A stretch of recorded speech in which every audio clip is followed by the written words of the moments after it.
Hello, everyone, and welcome. I'm Erik Brenner, CEO and Private Wealth Advisor with Hilltop Wealth and Tax Solutions. And thanks for joining us today on another series, if you will, or another part of a webinar we did earlier this year on a tax mitigation strategy that we are finding for those that really fit this strategy. It's a great strategy for mitigation of your taxes.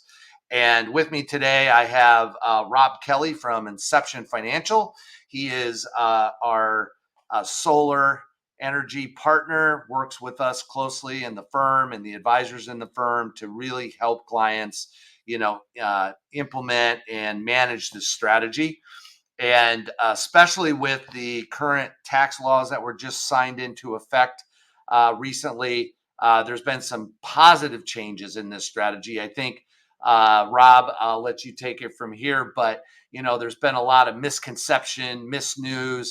They hear that you're not going to be able to get credits for solar energy stuff, and we just want to kind of clear the air and let people know the opportunities out there.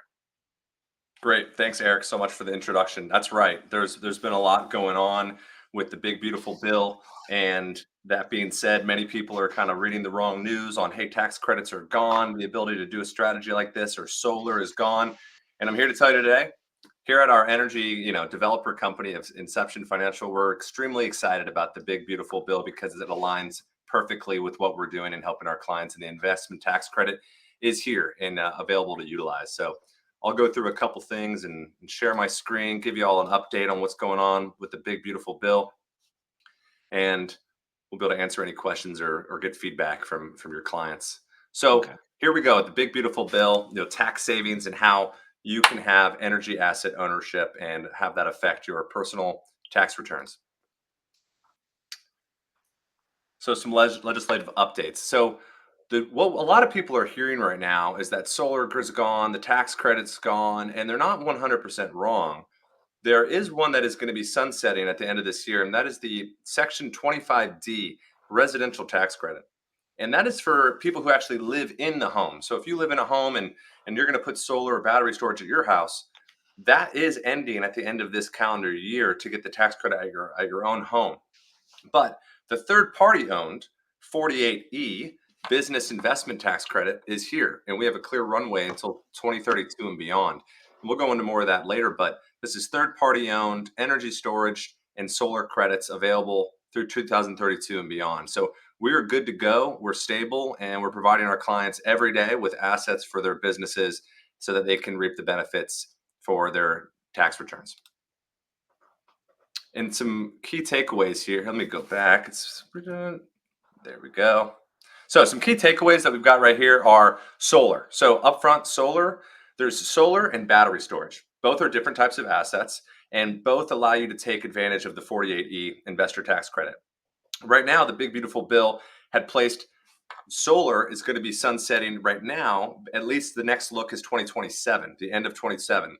Now, in the past, this has been around for decades. The ability to have a third party owned credit and utilize it and then have it affect your taxes has been around for decades. Big banks have been doing this since the 80s. And these have traditionally been 2-year extensions throughout time, unless there's a major bill, the COVID Act, Inflation Reduction Act, big beautiful bill. These things kind of give it some longer legs. The recent bills have kind of given them some longer legs, but now it looks like solar, it's giving us 2 years. There'll be another look at 2027. As far as energy storage goes, which is still the same credit that we're utilizing for our clients, right now is set. The construction has to be done and completed before the end of 2032. So we have a long runway to continue to do this strategy year after year till 2032, and then we'll see what happens in 2032 for continuing to do it on a yearly basis. This is for the third party power purchase agreement ownership. And that's the winning model. So it's not a lease. It's not the homeowner buying this. Your client and the clients of Hilltop will own the asset 100% themselves, and they'll be reaping the benefits of depreciation and tax credit on those assets. Another great thing is 100% bonus is back. So with 100% bonus, everything's really happening in year one. And the ability to do a rollback with these tax credits is still here and unchanged. And you can roll this back up to 3 years to go and recoup up to 75% of federal taxes paid over the last 3 years. And there's no changes right now in the ability to get higher tax credit bonuses or kickers, where every tax credit's generally a 30% credit. And then depending on the zone they're in, they can actually be a 40%, even a 50% tax credit. Let's see if I can click next. There we go. So I kind of went through here. The 40-year cycle continues. So you've seen that 1978 tax credits came in, and ever since then, through all these different bills on the left, they've been here, they've been extended, they've gone up a little bit, they've gone down a little bit. But if you can see down here, one big beautiful bill on the far right side, we've got our 30% with bonus credits up to 40%, and storage is out till 2032. So our strategy is here, locked in, and available to help your clients. With 2032 being for energy storage, this is really showing that there's a large demand for energy storage. And I want you to think about it like this. You're at home, you're in a state that has a lot of solar panels, and most people are at work all day, and the solar is doing a really good job. Well, when they come home and they turn their power on, maybe the sun's going down, especially in the wintertime, and they're affecting the grid. If they had battery storage at their homes, they could be utilizing that battery storage. So what the government's really trying to do is they're trying to give you an incentive to go in there and actually invest in these opportunity zones that they need more energy support. So they want people to go and put battery storage in these areas, and that's why these tax credits are available. And that's where they're really shaping the future of where they want to have this stuff. So they really want to show energy storage going out into the future. And that's what this is showing. This is the growth chart of what energy storage has been doing, and we're expecting it to continue to rise. And what your clients are doing is they are helping with a service contract. So there's a homeowner who lives in a state or has a home that has solar just put on it, and they want the power. They don't really care if they own the assets themselves. And then how your client is benefiting from this is they want tax credits, and they want the ability to depreciate, and they want it to lower their tax burden by 30 to 40%. And so they become into a service contract called a power purchase agreement. And this is prepaid up front, where the homeowner who lives in the home underneath the solar panels or with the battery storage is actually prepaying for 20 years or up to 10 years of power to your client. And then your client's utilizing that along with their own equity contribution to fulfill and purchase these assets and develop them, which is why they have full ownership of the assets. What we're doing at Inception Financial is we're really giving you the business template. We're setting the clients up for success to run their own energy asset management business, which is very low touch, but it's something that they do. They buy a certain amount of assets, they're providing power to these homeowners, and your clients get to reap the benefits of the tax credits and the depreciation. Yeah, and I think, Rob, one of the things I wanted to add there was, as you're explaining this, because I know a lot of times when we run across talking about this initially, I understand out there it's hard to sink in initially, especially if you've heard very little or nothing about this. So tax mitigation in general, and solar as part of that, is different than tax deferral. So what we're not talking about is putting money into a 401k and we're able to take that off of our taxes, right? So that does reduce your taxable income. Mitigation means mitigating the tax bill that you currently have or are projected to have. And this strategy here for everyone is the great thing is you don't have to come up with extra investment dollars. So, basically when we do the work and we work with Rob's team is if someone has $100,000 tax liability projected, they can take less than the 100,000, call it 70,000. Okay. Instead of paying 100, they put 70,000 into their solar. They just picked up $30,000 of mitigation. So this can be a huge strategy going forward year over year over year. That can be hundreds of thousands, if not millions of dollars of tax savings over that time period. So as you're watching this and kind of putting the pieces together, if it's the first time you heard about it, just think about it as not coming up with other investments, where am I going to get the money? If you have a tax bill, a large tax bill, you already have the money. It's there, you're paying it. Why not pay less, right? And utilize this strategy as one of the ways to help mitigate taxes. Erik, that's a really perfect way to place it. Is we're just repurposing tax dollars that you were already going to be spending. So you already have your tax dollars set aside, or you've been doing withholdings, quarterly payments, estimated payments to prep yourself for the year. Instead of doing that, many of our clients, high W-2 earners, stop their withholdings, and then they actually show the deduction on their W-4 because they're showing the benefits and the credits they're going to get, pretty much zeroing out their withholding, more money in their pocket. So if you have someone who's doing really well and they're withholding 10,000 a month, maybe every month they're setting aside 7,000 to go and maybe once a quarter go buy some assets, and they're keeping $3,000 in their pocket. So that's your ROI. That's the difference between a tax advantage investment where you're looking for some large ROI at the end, some high yield, something like that, where this is a true tax mitigation strategy, like you said, where you were saving upfront 30 to 40% on your total tax burden for the year with the dollars that you were going to be using anyway. This is what we call kind of non-investive capital, or some non-dilutive capital, where it's that money is already it's going to be set aside to pay your taxes. Just like you said, you might as well just pay a fraction of it. So we're paying our taxes for a fraction of the dollar, so about 70 cents on the dollar. Yeah, exactly. And I just wanted, for the audience that's watching, is that, that separation of, a lot of times they hear tax mitigation or tax planning, but mitigation is different than planning and those strategies.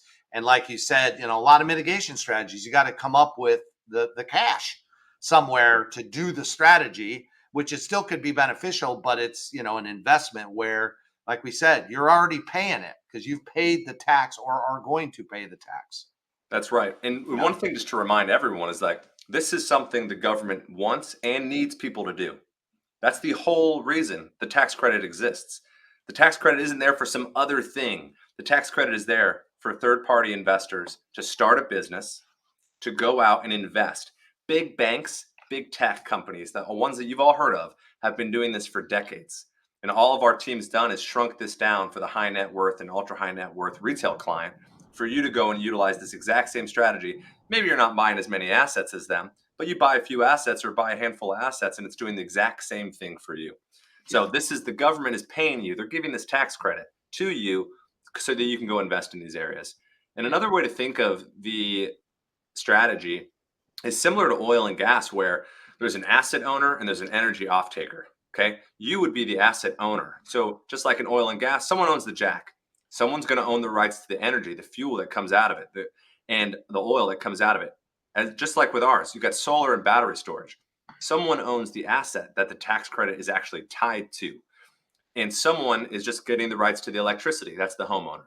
So you're doing the exact same thing as these other strategies that are out there for asset owner and energy off taker. And we like to talk about this as kind of like the triple tax advantage right now based off the beautiful bill. You've got 100% bonus depreciation back. You've got tax credits that are there with bonus tax credits.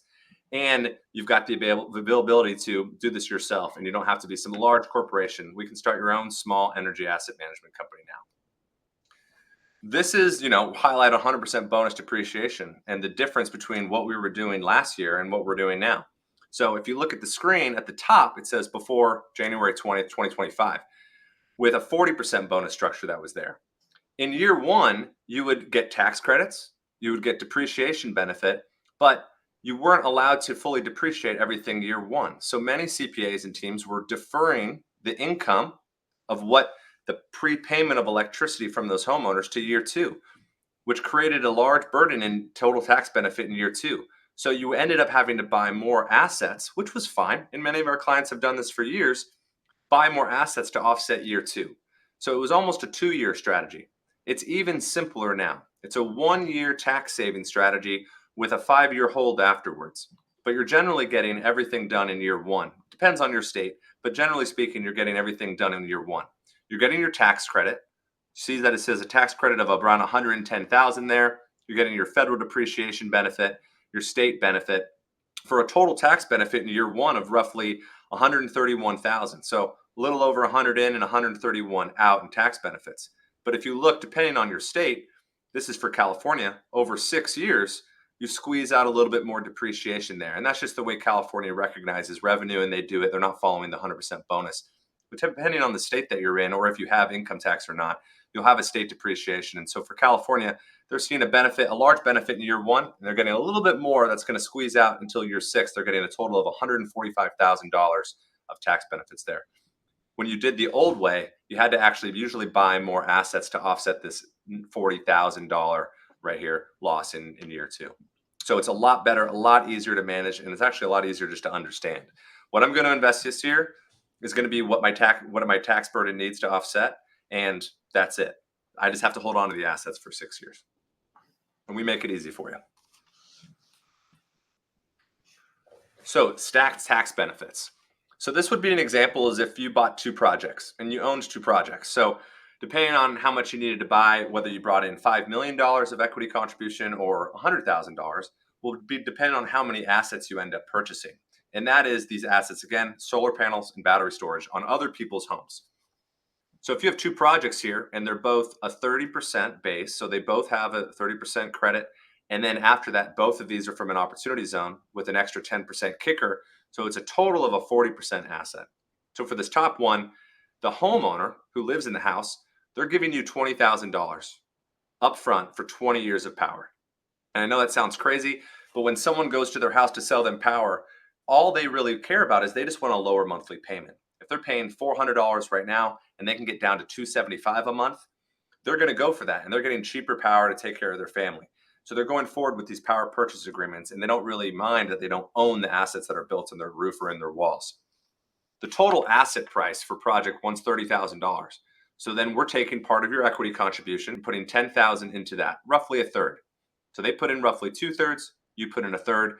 You now own a $30,000 asset. They paid you $20,000, you put your $10,000 in, then that money goes out via journal entries to your LLC to pay for the total asset and for the development. The tax credit associated is now based off the full asset price. So even though your client only put $10,000 in, they own a $30,000 asset. The 40% tax credit is off the $30,000. So 40% of $30,000 is $12,000. So day one, year one, you put $10,000 in, you already have a dollar for dollar off your tax bill, $12,000 tax credit. You carry forward, now you have your depreciation side. So depreciable basis is just, this is something you just have to kind of memorize in for this, but it is your asset price less half your tax credit or minus half the tax credit. So if the tax credit's $12,000, you've got your $30,000 asset, you subtract 6, you have a depreciable basis there of $24,000.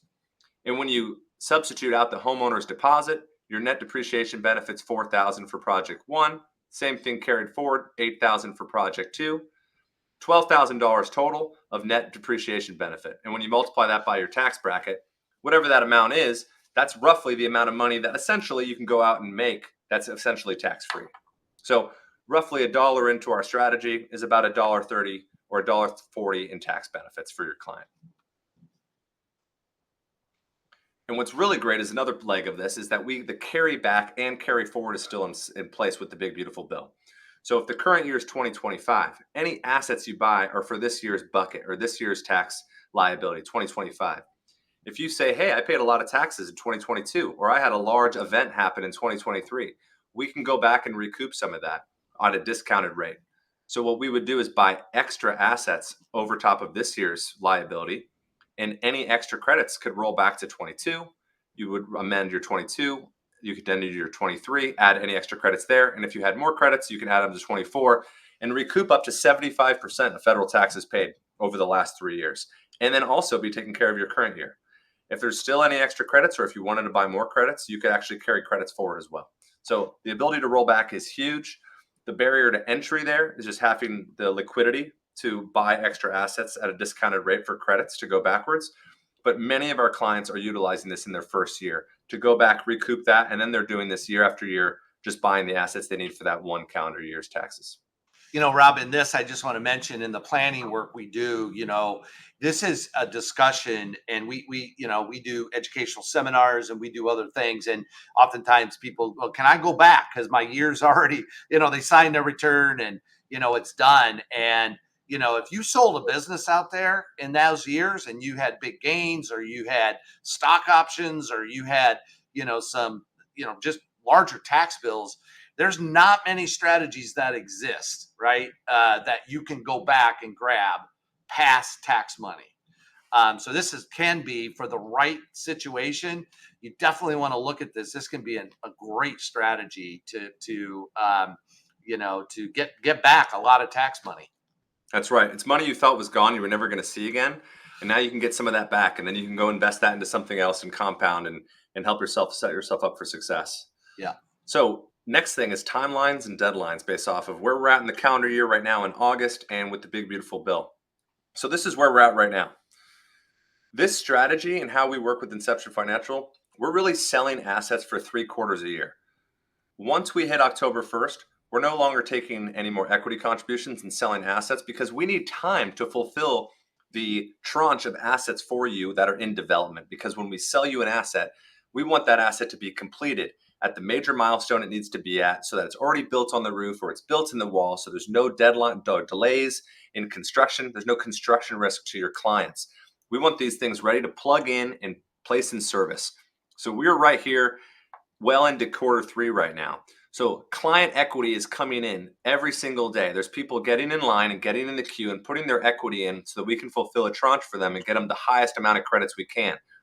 Earlier in the year, we can definitely get a lot of 40% credits or all 40% credits of assets for a tranche. As we get closer to the end of the year, that starts to get into a blended average of maybe a few 30s with a bunch of 40s and so on. So we're going to do at best to get you best efforts, all 40% or as many 40% as we can to get you the best blended average. The sooner you come in, the project supply is starting to go down. And then in Q4, it really dives down because that's when institutional capital, those big banks that we talked about, big tech and other major corporations, they come in and buy these power purchase agreements for their own tax mitigation strategy. They all have their own subsidiary companies that are energy, solar that they go in there to save on their own taxes in their own business way, which you're doing the same thing, but you're going to be competing with them in Q4. Prior to that, if you can be proactive and maybe get involved this year and then really think about how do I do it for next year? A great example is you're a high income W-2 earner and you start the strategy this year, but you're set up for success for next year. So in January or in Q1, instead of doing your withholdings or that quarterly payment, you can just stop that and actually just set aside a certain percentage, 70% or so, buy assets and keep more money in your pocket. And also for those people who are not, because they're not withholding, so they're going to have more money in their account every month. So project supply is going down, client equity is coming in. So this is where we're at. Yeah, I was going to say, Rob, on that, it's a great point. And I know the timelines, obviously, we're working on, and your team's furiously working, and we're working, to kind of get that in. But it is a good point. You can get started this year, have an effect, maybe not have that, what you really want to, and then roll into next year with a clean year. And remember, if you come up with extra, with Rob and I often call it dry powder or Yeah. some extra funds, you You can got some always extra go back. powder. You can go back. That's right. So it's it's not just thinking about necessarily 2025. We're now talking about also 2026, and we can work through a blend strategy to still totally leverage this strategy for you. Exactly. And for many of our clients coming in right now, maybe they've already, they're not liquid enough to do the full rollback, but this is your last year to go and get 2022. So let's at least figure out a way if you have the ability, go back and at least get 22. Next year you can come back and get 23 and 24 if needed, if you don't have all that liquid capital now just to take care of it. But once you get into, if you start this year, you get in the system, you start participating, you get the hang of it, what's going on. It's not a lot of touch for you, and then you're set up to go. So once January 1st hits, you're ready to go and start planning for taxes for next year. And those who really plan early instead of waiting till Q4, it's tax season. I got to prep. It's the end of the year. They do much better, and they're going to see much larger savings, and they're also going to have less anxiety, and they're going to be much more relaxed with their tax mitigation. This kind of just dives a little bit into like how it works and why we have a timeline of around 6 to 10 weeks right now of actually delivering a bill of sale. It's because we don't want to sell you something that is not completed at the major milestones that we need it to be at, so that when you provide your equity contribution and sign your bill of sale, it's placed in service, because it has to be placed in service during this calendar year. So it's showing here like how long it takes to actually develop and build these projects, where construction starts, and where your equity contribution comes in, and how you provide your equity contribution. And then while these assets are being built, when assets hit a certain milestone, they're available to us from our pipeline. And then we can fill your tranche, the amount of money you wired in, and then we can give you your assets in a bill of sale. And that'll list out all your homes, where they're actually at, You'll get all the documentation on them, put into your own online personal portal, which is your business template. That's like your business headquarters. You will have that all set up for you. And we're providing that blueprint for you to run your own energy asset management company and just keep it going so that it can affect your taxes and support you, both your active and your passive income. This is where we're at right now as far as timeline goes. Because this is a investment business tax credit, you need to be a business. So it's not just Eric's LLC. It has to be an LLC that is established for. It's not just Eric himself. It would be Eric's LLC, and then you can come up with the name of your energy asset management company. We actually cover that for all of our clients if they don't have an LLC they already want to utilize. And so for these single member or partnership with spouse LLCs, we provide a document, our clients fill it out. 3 to 5 business days later, they have their own LLC. Then we're giving them agreement documents, and then they're providing their equity contribution. It can happen fairly quick. You can get this done in a couple of weeks and then be on your way to getting your assets. We're no longer receiving, we won't be taking any more equity contribution after October 1st, because that will give us enough time with the 6 to 10 weeks that we're seeing right now to make sure that everyone has their bill of sale on time, and so they can sign it and place these in service before the end of the calendar year. And then at the end, once it's tax season, all their tax documents get placed into their online business HQ, their portal, so their CPAs can access that. It's plug and chug for them to just go and file their taxes, and anything the CPA needs to know, we can either work with them, work with our customer success team. We've got videos made for CPAs on how to file this. It's very simple, and once they figure out what it is, it's just a 3468, adding the credits, doing the depreciation, and offsetting your liability on your tax return. But October 1st. And so there is still time. If you see this when you're interested in going forward, there is time. Once you kind of make the decision you want to do it, it doesn't take that long to actually get into the system and to go forward with it. A couple weeks probably at most. So like I just said, you have to develop an LLC first. We'll take care of that for you. Many of our clients have never had an LLC or started an LLC. So we do all that for you, our legal team. We have some not to exceed agreements, which is just, hey, this is the limit. Like if I plan, hey Rob, I might do $500,000 this year, but right now I only have 250,000 available. I might do more later if I get a bonus. That's fine. We set the agreements to 500, but you're only locked into what you actually wire in. So whatever you wire in, that's what we're going to fill and actually get you assets for what you wire in. After you have your LLC, we sign our agreement docs. After the agreement docs are signed, you provide your equity contribution via wire. And then 6 to 10 weeks later, all your project docs get placed into your portal, which is what it looks like right here. Every client will have their own portal where they can access everything. And that kind of covers the main summary of what we got going on and how we're helping our clients support their active and passive income, offsetting their tax liability by 30 to 40%, rolling back 3 years, recouping federal taxes paid up to 75% of your federal taxes paid over the last 3 years. That's money that you thought was gone, you'd never see again, and now you can utilize that. And so that's what we're doing at Inception Financial. We've done over $300 million of equity contribution received from clients since 2016. And our clients own over $900 million of energy, solar, and energy storage assets in the country. So happy to continue helping the Hilltop team, and really, happy to be here and answer any questions. Yeah, thanks, Rob. And I just want to add, we understand, Rob and I, that we went through it quick. If this is your first time, or you saw the other webinar, or maybe you've talked to the Hilltop advisor, or maybe you've heard about it. It takes time to kind of really understand it and sink it in, but it's also important in the planning piece, and just making sure this does fit. So we help clients, help them walk through every stage and make sure that it is a fit. And that whole process. And so where you would start with this, if you're new to Hilltop, you can find us at hilltopwealthtax.com. That's hilltopwealthtax.com.